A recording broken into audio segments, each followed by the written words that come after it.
Hello, welcome to Fin Excel. Finance और Excel के series में आपका स्वागत है। आज मैं फिर एक नया फाइनेंस का प्रॉब्लम लेके आया हूँ जो एक्सेल में सॉल्व करेंगे हम लोग। यहाँ पे एक प्रॉब्लम दिया हुआ फाइनेंस से रिलेटेड। वो ये प्रॉब्लम ये है कि एक कंपनी है जो अपने 5 साल के प्रोजेक्ट प्रपोजल को इवेल्युएट कर रही है। ठीक है, तो इसमें कुछ कुछ कंडीशन दिया हुआ वो इस तरह से है। इनिशियल इन्वेस्टमेंट जो है उनका 5 लाख का है। ठीक है, और जो एक्सपेक्टेड कैश फ्लो इनफ्लो होगा वो हर साल के एंड में होगा। वो होगा फर्स्ट ईयर में 1,20,000, फिर 1,40,000, और इस तरह से 5वें साल में मिलेगा उनको 2,20,000 रुपया। ठीक है, इसको पहले मैं यहाँ से हटा देता हूँ।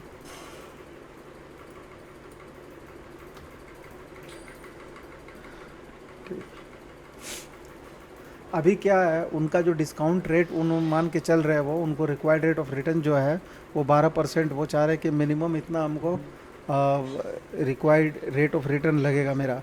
ठीक है, वो अपना ये एज्यूम कर रहे हैं।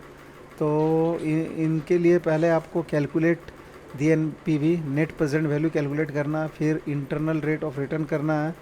और क्या अगर ये कंपनी 5 लाख रुपया अगर फाइनेंस कर लेती है तो वो ज़्यादा फ़ायदे में रहेगी या लॉस में रहेगी, कौन सा अच्छा रहेगा, ये आपको मतलब कैलकुलेट करके फिर बताना है कि अगर 5 लाख रुपया अपना इन्वेस्टमेंट ना करके अगर कहीं से फाइनेंस कर ले बैंक से तो वो सही रहेगा क्या।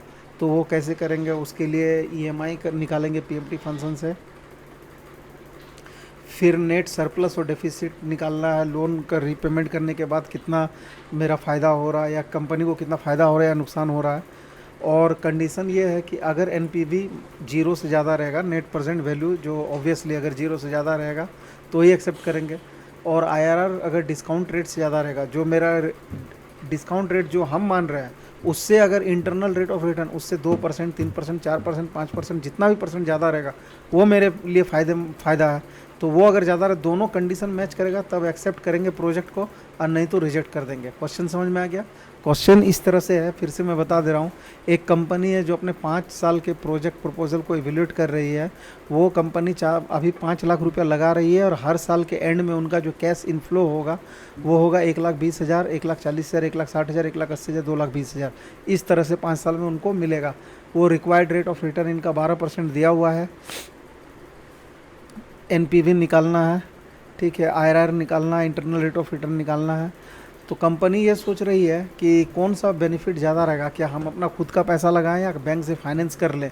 क्योंकि हमको तो इन्फ्लो हो रहा है, इतना इतना इन्फ्लो होगा तो हम उसी से पेमेंट कर देंगे। ठीक है, तो फाइनेंस करना सही रहेगा या नहीं रहेगा वो भी देखना पड़ेगा इसमें। और उसके बाद अगर एनपीवी जीरो से ज़्यादा रहेगा और आईआरआर डिस्काउंट रेट से ज़्यादा रहेगा जो कि 12% है यहाँ पे, तो फिर प्रोजेक्ट को एक्सेप्ट करना है, नहीं तो रिजेक्ट कर देना है। तो सबसे पहले इनिशियल इन्वेस्टमेंट इनका 5 लाख रुपया है। ठीक है, और ये 1,20,000 पहला साल में आएगा, फिर 1,40,000 और एंड ऑफ द ईयर आएगा। तो सबसे पहले एनपीवी निकालेंगे। एनपीवी के लिए एनपीवी का फॉर्मूला लिखते हैं। तो रेट मेरे पास दिया हुआ है,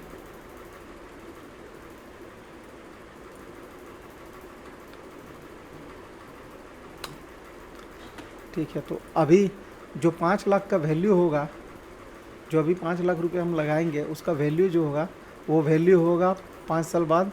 मेरा मतलब आज के डेट में वैल्यू होगा उसका 5,71,862 रुपया। ये सारा जो इन्वेस्टमेंट आएगा, मतलब कैश इनफ्लो जो आएगा उसका वैल्यू होगा आज का डेट में 5,71,862 रुपया। और हम लगा कितना रहे हैं, 5 लाख रुपया। तो ऐसे ही ये तो दिख रहा है कि फ़ायदेमंद है। अब आईआरआर को चेक कर लेते हैं। इंटरनल रेट ऑफ रिटर्न निकालने के लिए फिर आईआरआर का फॉर्मूला देंगे।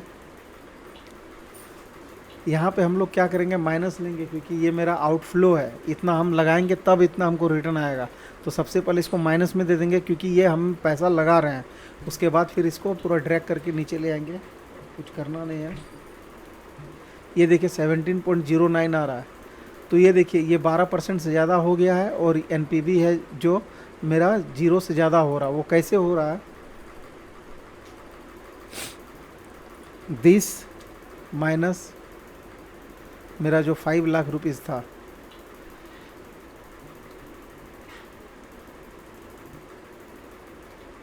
ठीक है, ये मेरा ज़्यादा हो रहा है, ये इतना 71,862। इसीलिए हम क्या करेंगे, प्रोजेक्ट को एक्सेप्ट कर लेंगे। ठीक है, अभी देखिए, अभी कंपनी चाह रही है कि क्या हम अगर हम फाइनेंस कर लें तो मेरे लिए ज़्यादा फ़ायदेमंद है, तो उसको देख लेते हैं कैसे करेंगे। पीएमटी का फंक्शन का। अच्छा, यहाँ पे एक चीज़ और देख लीजिए, इसको चेक करने का तरीका क्या है, ये एनपीवी को कैसे चेक करेंगे। तो इसके लिए पीवी का फॉर्मूला लगाएंगे, प्रेजेंट वैल्यू का। रेट मेरा फिक्स रहेगा, एनपीआर मेरा ये हो जाएगा, यहाँ से होगा। पेमेंट को छोड़ दीजिए और इसको एफवी, क्योंकि ये फ्यूचर में हमको पैसा मिलेगा, आएगा एंड ऑफ द ईयर हर साल में, ठीक है। अभी आप इसको अगर देखिएगा, सम कीजिएगा, तो ये एग्जैक्टली ये वाला और ये वाला आपका मैच कर जाएगा, ठीक है। तो ये चेक करने के तरीका है कि कैसे एनपीवी को चेक करेंगे। चलिए अभी आगे बढ़ते हैं।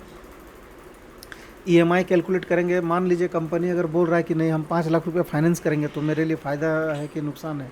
तो देखिए इक्वल टू पीएमटी, रेट मेरा ये रहेगा, सॉरी रेट यहाँ पे दिया हुआ 10%।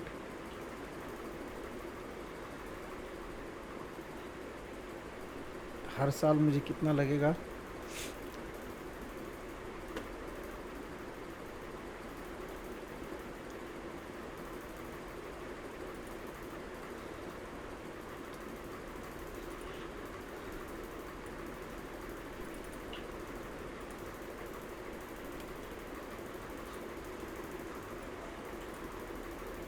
तो रुकिए यहाँ पे भी देखिएगा आप,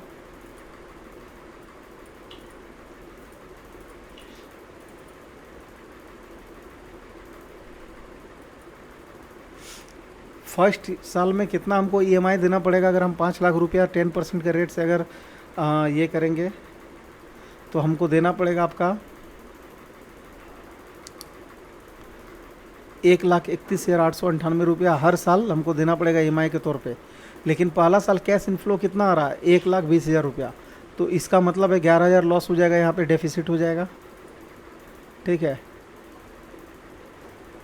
और अगर आपका 1,40,000 दूसरा साल में आ रहा है, तो 8,000 रुपया का प्रॉफिट आएगा, फिर सरप्लस होगा, फिर 1,60,000 अगर आएगा तो 28,101 रुपया, फिर इस तरह से। तो ये टोटल मेरा जो सरप्लस होगा, इस टोटल प्रोजेक्ट को अगर फाइनेंस कर लेंगे हम लोग, तो 1,60,506। इसका मतलब मेरा जो कैश इन हैंड था वो पैसा भी मेरे पास ही रह गया। अगर हम फाइनेंस से करेंगे तो फाइनेंस वालों को पैसा भी हम लोग वापस कर देंगे, और उससे हमको जो प्रॉफिट होगा वो मोटा मोटी 1,60,000 इतना रुपया का प्रॉफिट होगा।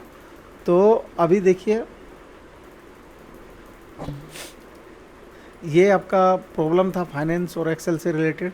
तो ये ऑब्वियसली अगर यहाँ पे अगर आप चेंज कर दीजिएगा, मान लीजिए हम इसको चेंज कर देते हैं, यहाँ पे अगर फर्स्ट साल मेरा 60,000 है, क्राइटेरिया को चेंज करते हैं और यहाँ 50,000 रुपया आता है, तो हम लोग क्या करेंगे, रिजेक्ट कर देंगे। क्यों, एनपीवी जो है वो 0 हो गया, मतलब कम हो गया है। एनपीवी जो है वो कम हो गया है, 0 से माइनस में चला गया है, ठीक है। ये देखिए 4,39,000 हो गया। अब मेरा जो इन्वेस्टमेंट था वो 5 लाख, ये लॉस हो जाएगा, ठीक है ना। और इधर भी लॉस आ जाएगा आपका, तो इसीलिए इसको रिजेक्ट कर देंगे उस केस में। तो जब भी एनपीवी ज़्यादा रहेगा और आईआरआर ज़्यादा रहेगा, किससे, रिक्वायर्ड रेट ऑफ रिटर्न से, तो एक्सेप्ट करेंगे, नहीं तो रिजेक्ट कर देंगे। तो ये रहा आपका फाइनेंस एंड एक्सेल सीरीज़ का एक क्वेश्चन, ठीक है। इसका सॉल्यूशन मैंने कर दिया। अगर इसमें फिर भी कुछ समझ में नहीं आया या डाउट है तो आप लोग ज़रूर पूछ सकते हैं। Thank you.